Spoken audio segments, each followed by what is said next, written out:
Fala galera, beleza? E estamos aqui para mais um vídeo do canal, Aleatoriedades da Vida. E bom, hoje ele não vai ser meio que um vídeo assim, que nem vocês estão acostumados. Hoje ele vai ser um documentário, sendo o tema a reforma agrária. Bom, mas você sabe o que é reforma agrária? Sabe por que ela está sendo requerida no Brasil? Bom, caso você não saiba, você vai conferir tudo isso aqui. Então já deixa seu like, compartilha com os seus amigos e se inscreve para dar aquela fortalecida. Roda a vinheta e vamos lá. Bom, primeiro de tudo você tem que saber o que é a reforma agrária. A reforma agrária nada mais seria que a reorganização da estrutura fundiária com o objetivo de promover uma distribuição mais justa das terras. O porquê? O porquê é que, de acordo com alguns dados, menos de 2% das prioridades rurais do Brasil possuem mais de 1.000 hectares. Assim. É mesmo? No entanto, essas propriedades ocupam 45% do território. Por outro lado, pequenas propriedades com menos de 100 hectares representam mais de 80% das prioridades, porém juntas só ocupam 20% do território, o que é muito pouco. Nota: 1 hectare seria o equivalente a 10 metros. Certamente que sim. Bom, e obviamente, com as poucas áreas, eles não vão conseguir bater de frente com aquelas que têm muitas áreas. Obviamente, o rendimento das terras vão cair e o rendimento do trabalhador tem que aumentar ainda mais. Com isso, ele acaba trabalhando muito e esse trabalhar muito acaba causando estresse na sua vida. Ele não tem vida social, não tem seus lazeres, não pode dar tempo para o seu filho. E ainda mais, não só com seus filhos, mas com sua família inteira. E de acordo com os direitos dos trabalhadores, além dos seus deveres, que é o trabalho, ele também tem direito aos seus lazeres, que seria direito à vida, liberdade, igualdade, segurança e à propriedade, que é o que eles não estão tendo, direito à educação, saúde, moradia, trabalho e lazer, que é outra coisa que eles não estão tendo, maternidade e infância, que eles não estão tendo tempo para os filhos, e a liberdade de manifestação, que seria nada mais, nada menos que os protestos pelas reformas agrárias. Cê é louco, cachoeira. E de acordo com a ética social, todos os trabalhadores têm direito à dignidade de pessoa, ou seja, trabalhar e se divertir ao mesmo tempo, direito de propriedade, ter um direito à moradia e a primazia do trabalho. A primazia do trabalho nada mais seria da vasta atividade do ser humano intensa destacar para efeitos da ética social aquela atividade que ele realiza para sobreviver, ganhar a vida e crescer como pessoa, ao qual se denomina o trabalho. Pois é, e não é de hoje que essa reforma agrária está sendo requerida. Ela está sendo requerida desde meados de 2022, desde a época do Brasil colonial, quando o processo de colonização se deu com os portugueses, que eles separaram lá uma parte geográfica, uma parte ficava para os latifundiários e uma parte ficava para os donos de terra. Porém, essa separação de latifundiários, ela não foi tão justa, porque de acordo com a separação das terras, elas priorizavam apenas os donos de terra e não os latifundiários que ficavam com uma parte muito pequena. E essas distribuições de terras eram usadas para ocupar as áreas desabitadas e principalmente facilitavam o controle do território. Exatamente.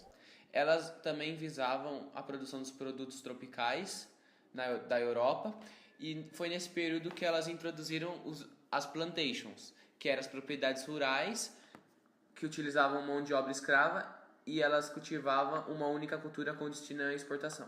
Certamente que sim. Um exemplo de movimento seria o MST. Ele reivindica a luta social. Era uma forma de luta que eram ocupações de terras. Quando um grupo de famílias sem terra ocupa alguma área pública ou privada, que eles não estejam cumprindo a função social, eles reivindicam para que seja destinada para fins de reforma agrária, bem como designa a Constituição Federal. Começando a entrevista. Bom, e agora a gente vai para a parte final aqui do nosso documentário, que é a entrevista. Estamos aqui com o Luiz Atílio, aposentado. Então, você acha que a reforma agrária pode trazer bons resultados para o Brasil? A reforma agrária é um importante instrumento do Estado para possibilitar o uso social da terra. Então, se for bem feita, a reforma agrária é muito importante para que as terras improdutivas possam ser bem aproveitadas. Porque desde que do descobrimento do Brasil até os dias de hoje, há muitos latifúndios ainda. O Brasil é um dos países em que tem mais terra na mão de poucas pessoas. Então ela é um importante instrumento, mas tem que ser uma política de Estado muito bem feita. Tá, entendi. E você acha que ela pode trazer pontos também negativos para o Brasil? Sim, ela pode trazer pontos negativos se ela não for bem efetuada pelo Estado. Se forem utilizadas terras produtivas, terras que estão produzindo alguma coisa e for usado politicamente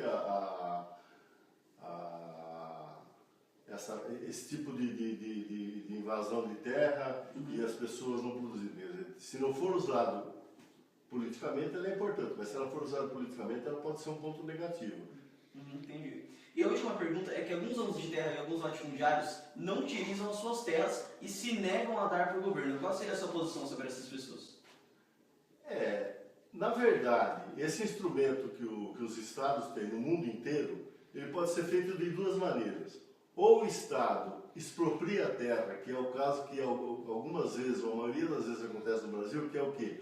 Que ele vai lá e tira a terra do latifundiário e distribui para as outras pessoas. Ou ele pode pagar por aquela terra, ou comprar a terra e distribuir. Quer dizer, esses latifúndios de hoje, quando não são produtivos, eu acho que não, é justo que o governo exproprie essa terra. Se ele está deixando a terra lá só para valorizar e não utiliza, não planta ou não faz nada com a terra, eu acho que é justo o governo tirar isso daí. Mas isso é uma política que tem que ser muito bem feita, porque até às vezes, ou alguma boa parte das vezes, ela é usada politicamente e ideologicamente principalmente pelos governos socialistas, que utilizam essa terra pura e simplesmente para os invasores, e daí, a algum tempo, esses invasores vendem essa terra. Quer dizer, então é uma política que tem que ser bem implementada e bem fiscalizada. Então é isso, é a nossa entrevista. Pedi obrigado ao Sr. Luiz e é isso. Boa noite, obrigado e um beijo do gordo.